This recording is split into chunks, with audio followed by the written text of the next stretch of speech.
Welcome back to Senate Education, Thursday, May 5th, 4:18. We're reviewing S100, which is including our instance of amendment for S100. We have been asked, I testified a few moments ago down in Senate Finance. Ms. St. James is going to send Senate Finance our PCV language, which we have now removed from S100. And they will hopefully consider that and incorporating that into the yield bill. And then we are waiting on language, Ms. St. James, from you, I believe, for 283, our one instance of amendment. Great. I did send that to Daphne, yes. Perfect. And Daphne is going to go print up a couple copies. Okay, Ms. St. James, the floor is yours. Thank you. You should have draft 3.1 of S100, a strike all amendment to S100 to you. I'm going to walk you through what the instances of amendment will be. The first one begins on page 4, line 2. This was something that I found that needed to be fixed. It previously referred to this act, and that was a holdover from when this was a change to statute. But the reference here is to Title 16, so I needed, instead of saying this act, to put in the actual citation there. The next instance of amendment would be to page 6. It's not, you can't see it in this strike all, but there would be after E, there was a subsection F that referred to the Universal Income Declaration form. So that subsection will be struck in its entirety. Okay. And then there was a typo on line 13 there. I don't know how, but the word apply disappeared. So I need to add that back in, shall not apply to school year 2023. And then the big change would be on page 7, the addition of a new section 8, future funding sources. It is the intent of the General Assembly to use the data and information from the reports required in this act to identify the amount of and sources of potential long-term funding for universal school meals in Vermont. And then the effective date section will now be 9, so that will be another instance of amendment.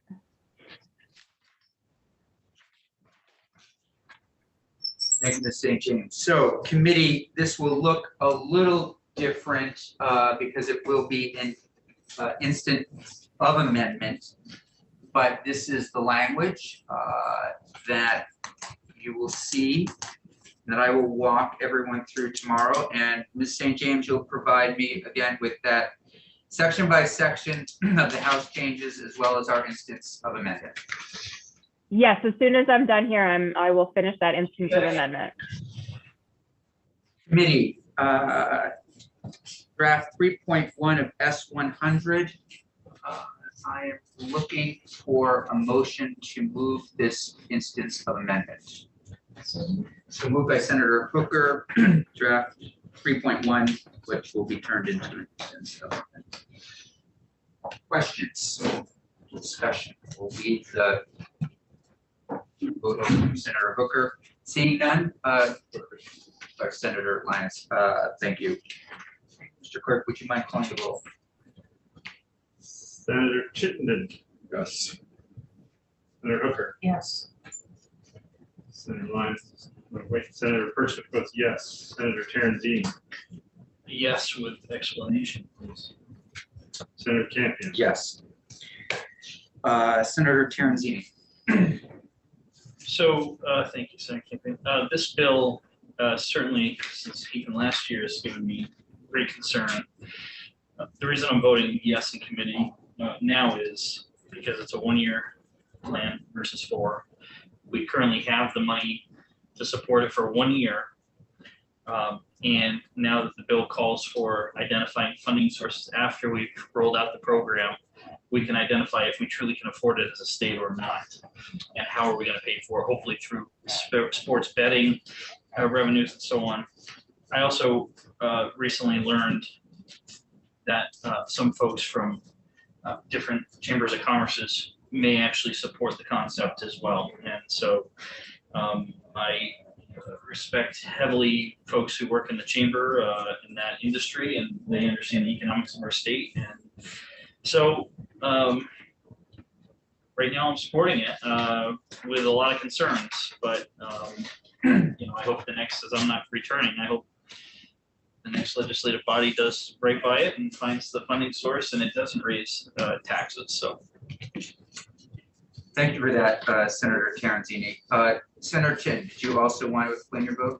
No, I feel compelled to state, since an individual that works for the chamber expressed support to me. I don't know if it is official capacity, it's not a personal capacity, so I just. I heard from someone else. Okay, fair. Yes. All right, cheers. And that's why I didn't use any names or reference anything that you may have said. So Cheers. Yeah, and I think generally this process has been, I would say, mixed for me, as I've expressed concerns about some of the comments from the advocates over the past couple of weeks. But I think we've landed in an okay spot, and we'll see what happens tomorrow. I think Senator Lyons, is that Senator Lyons? Is that longer than that? Take it, it's okay. Senator Lyons, what we have done is we have advanced this bill with further proposal of amendment. And Ms. St. James? Yeah. Since it just take 60 seconds, would you please review for Senator Lyons those proposals of amendment? Yes, and I do want to point out that because you do not have possession of this bill, this would need to be, it wouldn't be a committee amendment. It would be individual. Individual senators from the committee. Yep. So the first change to the House's, as passed by the House, would be on page 4, and it's a technical change. There was a reference, this language started as an amendment to a statute, so there was a reference to in this act, and on line 2, the title that was, in this title, and this is session law, so I needed to actually put the entire citation in there, so it's a technical correction. The next change is also a technical correction on page 6, line 13. Somehow the word apply disappeared, so I need to add the word apply back in, shall not apply. And then, actually, I'm sorry, I don't need to add that back in. That was not in the draft that you had been looking at for some reason, but it is in the House version, so I don't need to add that back in. But the next instance of amendment would be page 6. There is no longer a subsection F here. That was the reference to the Universal Income Declaration form. You're getting rid of that. And then the big change is on page 7, a new section 8, which states it is the intent of the General Assembly to use the data and information from the reports required in this act to identify the amount of and sources of potential long-term funding for universal school meals in Vermont. And then the effective date section would also be updated to be numerically correct. So we have called the roll. Senator Lyons? Yes. Yes, so, And I will review this with everyone on the floor tomorrow. Daphne, I believe, so we'll just use this. And Ms. St. James, you'll get me a copy as soon as possible. Yes, I will stay and finish that tonight. Yeah. Last bit of business then, S283, we have decided, I believe, to represent the compromise with the House on the date for PCB testing. Our date that left in appropriations last year said 2024. The House proposed 2026. Our amendment would be to bring it to 2025. And so does anybody need to see that? that's the only change. That's the only change. This is This is to S283. It is the only change. Draft 2.1 of S280. Would it be 2.2 or is that? No, this is the cleanest with the date 2025. Do I have a motion to move that date to 2025? So moved by Senator Chittenden. Committee discussion or questions? Seeing none, Senator Frischlich, if you call the roll. Senator Shipman, Yes. Senator Hooker, Yes. Senator Lyons, Yes. Senator Person votes yes, Senator Terenzini, Yes. Senator Campion. Yes.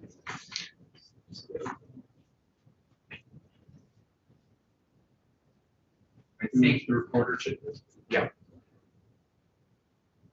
think that'll be tomorrow? Is there a rest of it'll- it? yeah, we'll do this tomorrow. I think we're finished after you would take us offline.